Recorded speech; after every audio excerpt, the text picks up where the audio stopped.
We'll bring you the full details in the course of the bulletin. Amidst concerns over the mishandling of naira notes in Nigeria, recent trends reveal a persistent disregard for the sanctity of the nation's legal tender. Despite legal provisions outlined in the CBN Act, individuals continue to engage in activities such as dancing on, staining, mutilating, and even selling the nation's currency. Omori Olaunbiji was in Accra, the state capital, to feel the pulse of Nigerians on the increasing mishandling of the naira and the need to protect its sanctity. Squeezing money is not okay. If you are squeezing money, that is money abuse. We must respect our money. We must do it very well. Buy anything, buy motor, see, Benny. It's a Toboya Moma. And to bá dẹ̀ fẹ́ fún mi lówó tó bá ti rún mọ́ mi lọ́wọ́ mi ní gbà lọ́wọ́ ẹ̀ mà ní kó nà kó jẹ́ kí n rí. Handle it very well. We don't need to handle it anyhow because it is our naira. And if we abuse it, it means we are abusing our country. Despite the fact that some residents of Accra, the Ondo State capital, are aware of the rules guiding the nation's legal tender, the naira, many, especially traders, disregard these rules and mishandle the naira. Spraying, dancing, and stamping of the naira banknotes in parties, sales, the notes, mutilation, as well as writing of the nation's currency are among ways in which Nigerians disregard the sanctity of the legal tender. In line with CBN Act Section 21 and Section 20, subsection 5, those found guilty of abusing the naira would face the wrath of the law. A legal practitioner, Rotimi Olorunfemi, confirmed that abuse of naira is a grievous offense which comes with dire consequences. We have a policy to maintain that. So it is that policy that the central bank is working on. That is what even informed the inclusion of that particular section to punish those who are abused in the act. It's not a law.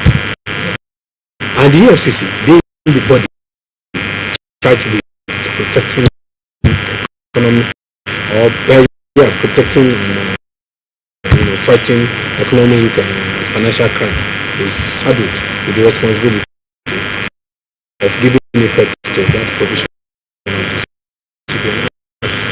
A financial expert, Adeola Imane, who highlighted some potential consequences following the mishandling of the naira, said the currency is expected to remain in circulation for a specific number of years before being faded out. The purpose of wallet, for those who cannot keep wallet, can keep in the purse, or even if you put it in your pocket, you don't have to squeeze and because you reduce the market value or the longevity of that note the moment you handle it anyhow.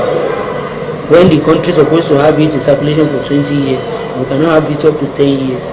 Then we are spending our hard-earned naira again to go and mint or reprint, which is actually costing the country a whole lot of money.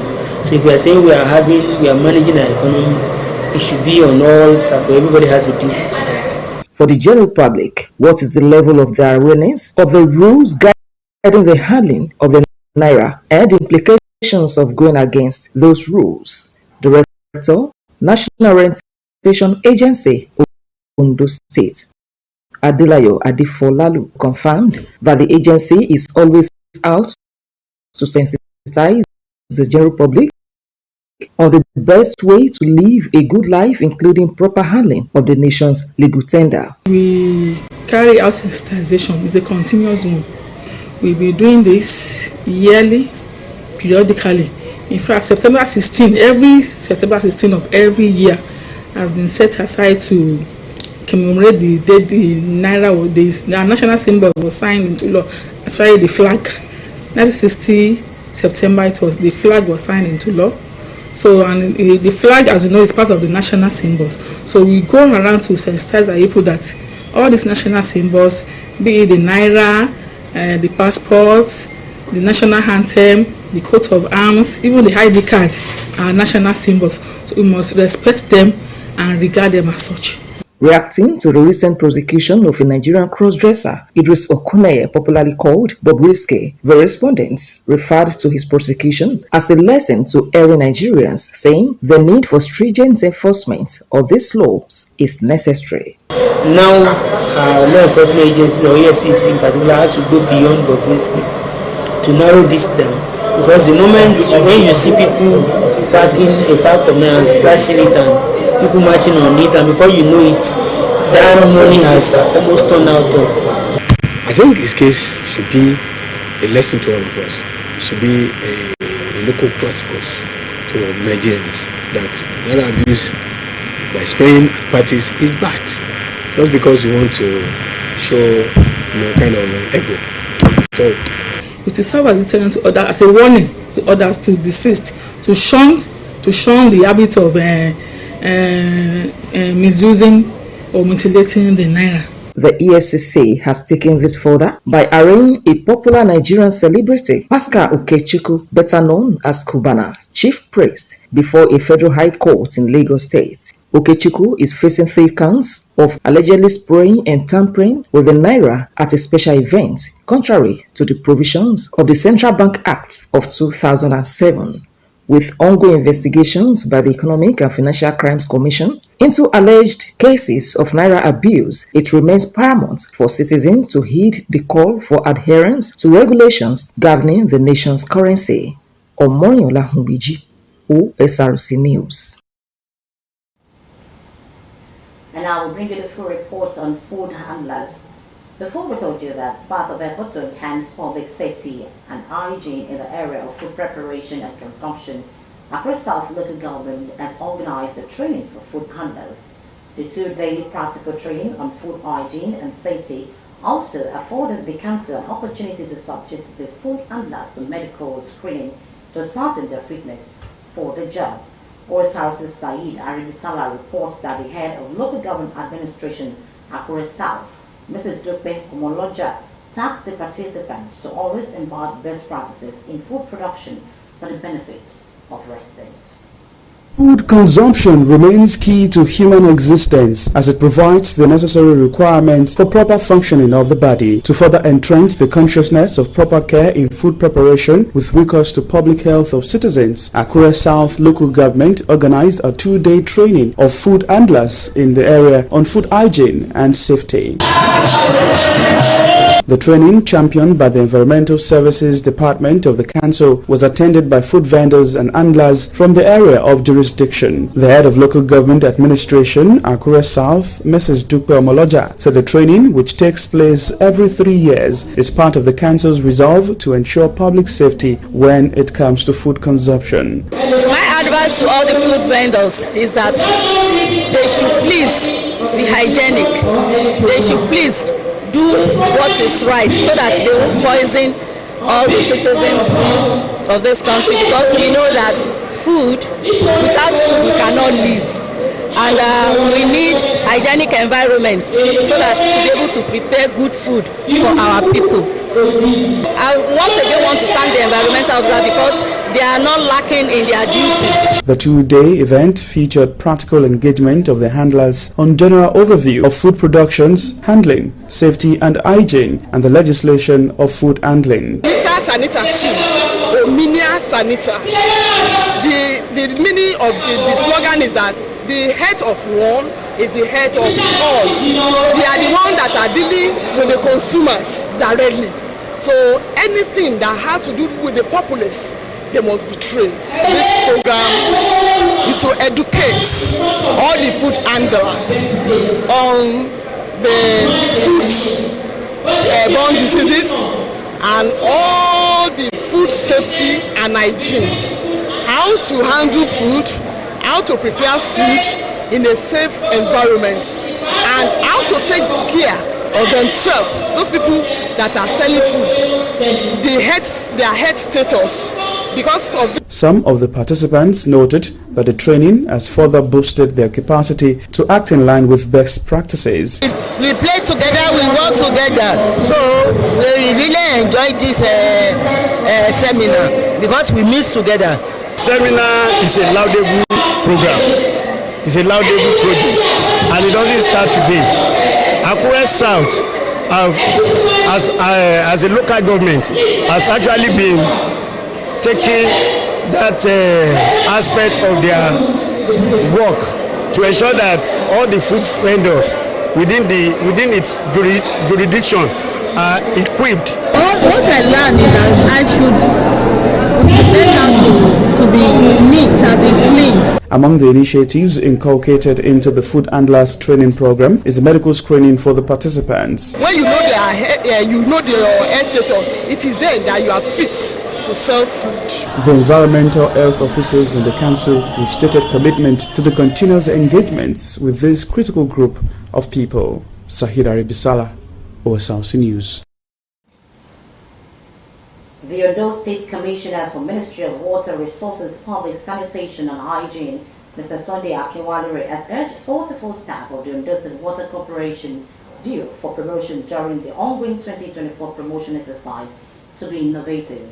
To ensure a smooth running of government activities as an interim, he urged them to be dedicated, committed, and to bear in mind that as they move up the ladder, the greater the output expected. The Administrative Secretary, Mrs. Victoria Aditoye, lauded the state government for not denying civil servants of promotion. She enjoined participants not to jeopardize with the privilege but improve efficiency in the new positions. The April edition of monthly environmental sanitation exercise holds across Ondo State tomorrow. A statement by the General Manager of the State Waste Management Authority, Mr. Adefolajo Mowali, said there will be restriction of human and vehicular movement between the hour of 7 and 10 in the morning. Mr. Mowali, who urged residents of the state to use the period to clean their surroundings, said any violator will face the wrath of the law. He assured residents of Ondo State of the present administration's commitment towards regaining the lost glory of the most cleanest state in the country. A former Deputy Governor of Ondo State, Mr. Ajayi Agbola, has won the 2024 PDP governorship primary election. Agbola polled 263 votes to beat 6 other aspirants, with his closest rival, former House of Representative member Kolade Akinjo, securing 157 votes. Osrc's Said Aribisala reports that a total of 621 delegates from across the 18 local government area of the state participated in the election. On the D-Day for the primary election of the People's Democratic Party in Ondo State, the venue of the exercise, the International Culture and Event Center, the Dome, was a convergence point for delegates from across the state who will elect the party's flag bearer for the November 2024 governorship poll. In attendance also are officials of the Independent National Electoral Commission led by the State Resident Electoral Commissioner, Mrs. Toyin Babalola, security agencies, journalists and observers. Chairman of the 7-man election committee and Deputy Governor of Bayelsa State, Lawrence Erujapo, addresses journalists pledging to oversee a transparent process. The aspirants are in high spirits and they've all assured me that they will agree to work together for whoever emerges as a candidate. Because it's not the ants that saw the sugar that is the problem. It's how the sugar can be taken home. That's the problem of the ants. And so the problem of our party is how we can get power back from the APC that has been taking over power from us for the past 8 years. So we are expecting a very transparent, free, fair, credible, and rank-up-free elections. And I have gotten the commitment of all the aspirants that they will abide by the outcome, and we are going to make it as transparent as possible. The accreditation for the 627 delegates from the 203 wards in the state to participate began, with the party faithful subjected to vetting by officials of the committee one after another.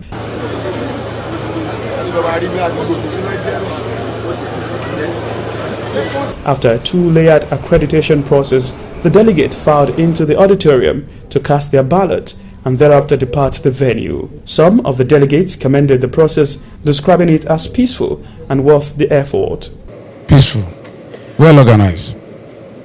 These are the ethics of democracy we want. The process has been very, very credible, very open, and we just believe that the best candidate should win. Sorting of the votes cast into the 10 ballot boxes set aside for the exercise then commenced.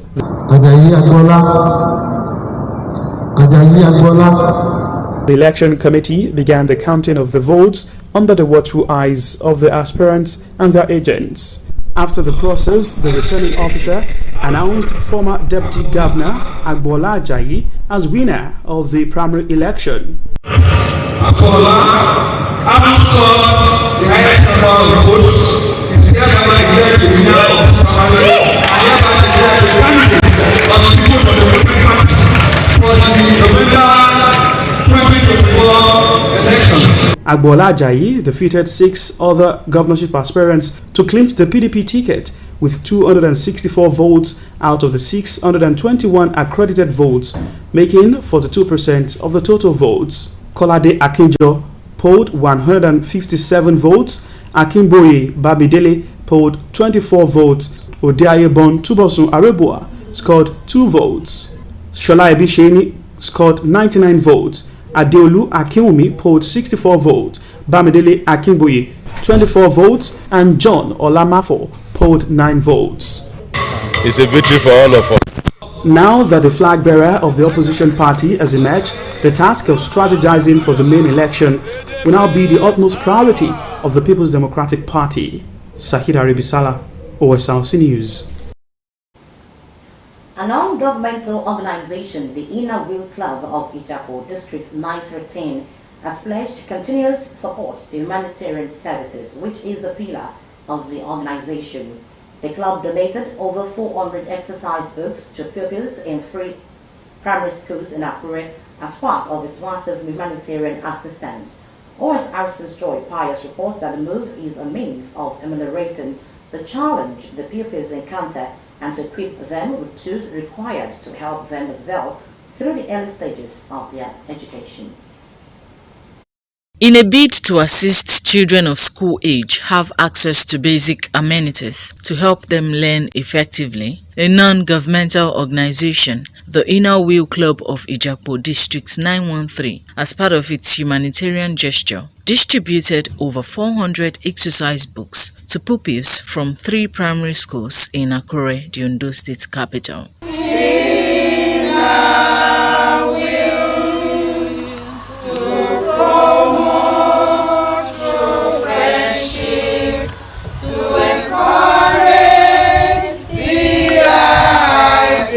The first port of call for the club members was St. Michael's RCM Primary School, Igbo-Liki, Akure, where the items were distributed to the pupils to aid their learning process. The president, Inner Wheel Club of Ijapo, District 913, Folusho Afolabi, noted that the club, which has international spread, has succeeded in transforming lives, providing for the less privileged, and has extended a helping hand to those in adversity, adding that the group goes extra miles to task its members and privileged members of the society to contribute to the fulfillment of its mandates. It's an organization that is non-governmental.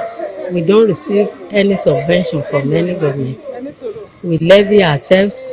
We ask for people who have the mind of giving to give us, and we assist the less privileged. We are able to make over 400 exercise books that we have distributed to these schools. And many of these children, they don't even come to school because many of them, they don't even have exercise books to write, no textbook and all the rest. And we still hope to give them more things by the grace of God. The outreach was also taken to St. Francis RCM and St. Martin's RCM primary schools, Okekpadi, Akure, for the same exercise. At the various schools visited, the administrators as well as pupils thanked the club for the gesture and prayed God to continually give members of the club the strength to carry out more humanitarian and selfless services to humanity. We want to say thank you to the Inner Way Club of Ijapu for coming to our school to give us this exercise book. We are really grateful. Thank you so much. I want to thank these people that give us this book, Inner Way Club of Ijapu. Thanks. We really appreciate their effort this morning that they came to our aid. And if you see these children also, they are very, very happy. We thank them very well for their mutual support always. They assisted the parents. Even during this hard time, they can still out of their money without collecting money from government. They can still come out to give this book to them. I thank them. The Inner Wheel Club of Ijapu pledged its commitment to continually add value to humanity by ensuring they attend to the needs of the people in different capacities.